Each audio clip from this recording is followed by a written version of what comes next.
Good afternoon, grade 7. Today is the 27th of April 2020. This video, inshallah, will be the last video for this semester, and we will meet again when you become, inshallah, 8th graders.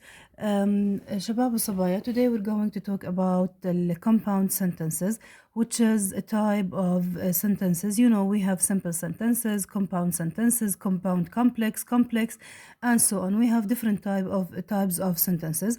Today I'm going to talk about the last subject of this semester, that is compound sentences. You know, Shabab Sabaya, that the compound sentences usually consist of two or more independent clauses, or we can say two or more simple sentences. Each of these sentences, two or more simple sentences, each of them has its own subject and its own verb. Usually, these two sentences are joined by the coordinating conjunction أو what we used to know الفان okay, one of these, the fan boys. Let me remind you of each one. What does each one stand for? The F stands for A stands for and, ال N for nor, the B for but, the O for or, and the Y for yet. S for so. These are the fan boys, okay? We call them, in order to make them easier, we call them fan boys, but in language we usually refer to them as coordinating conjunctions. Okay, let me take this example. سامحونا على صوت الغاز يا جماعة، ما علينا. Let me take this example. Everyone seemed excited for it was time to begin. Here يا شباب وصبايا, these two sentences are separated by using a conjunction and a comma, as you see in this example. And we have a simple sentence before the comma and a simple sentence after the comma. How do I know? Because each one of these has its own subject and its own verb, and also gives a meaning.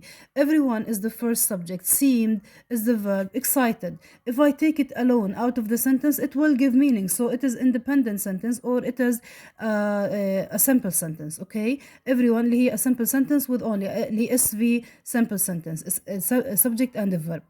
The second part, it was time to begin. It also the subject, was is the verb. So here also we have two simple sentences. The first one before the comma and the conjunction, and the second one that is after the comma and the conjunction. If you want to ask me where is the conjunction here is clear, that is the comma and for. Okay, this note here, each part has its subject and its verb, both joined by a conjunction and a comma. Both joined by a conjunction and a comma. Put the comma in your mind. Then here, another important note, Shabab Sabaya, use the comma before the conjunction, not after it, okay? We should place the comma before the conjunction, not after it, when we join the two clauses or the two simple sentences together. So where should I use the comma? The comma should be used before the conjunction. Here I wrote two examples, Shabab Sabaya, in order to see. No one else was there, okay, a comma before the conjunction. Where's the conjunction? Conjunction is so, we left. If you want to ask me, do we have a subject and a verb here? Yes. No one is the subject, was is the verb. Do we have a subject and a verb here? Yes. We, subject, and left, verb. So a sentence, two simple sentences joined together by a conjunction, that is so. Where is the conjunction? That is so.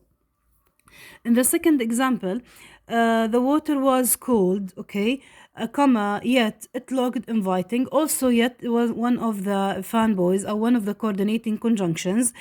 So the water was cold, yet is the conjunction. As you see, I placed the comma directly before it, and here is it, yet it looked inviting. Okay, Shabab Sabaya, these two examples are clarifying the compound sentences. Shabab Sabaya, we have an important note, which is the last one.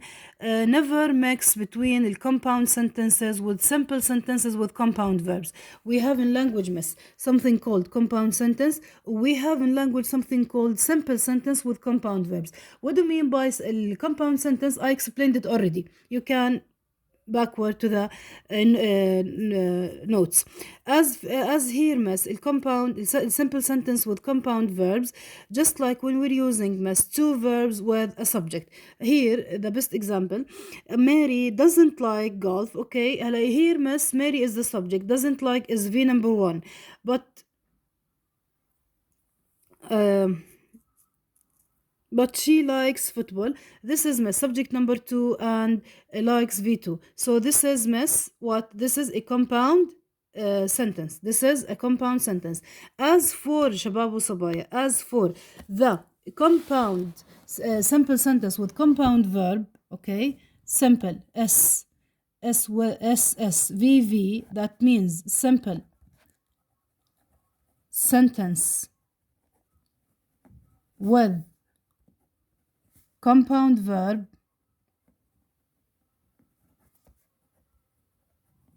will be like the following. Let me write this example, Shababu Sabaya. Let's see, the teacher or the editor, Shababu Sabaya, revised and corrected the book. Okay, so here, miss, I have a subject only. I have a subject, maybe this is clearer. I have a subject only, that is the editor. Revised is V1 and corrected V2. This is miss SVV, a simple sentence with two verbs. A simple sentence with two verbs. How should I know? In here, usually, miss, you have only one subject. Here you have only one subject, but even here, miss, you have two subjects, Mary and she. Here, miss, in the compound sentence, you have two subjects and two verbs.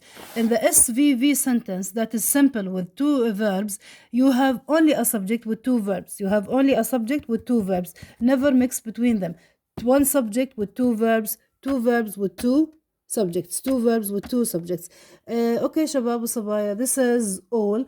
The material, inshallah, will be up to here for your final exam, and inshallah we will provide you with all of the details about the final exam. So Shabab Sabaya, meet you inshallah in better conditions. We will meet again inshallah in better conditions. الصيام مقبول وإفطار شهي للجميع شباب وصبايا. I'll miss all of you إن شاء الله.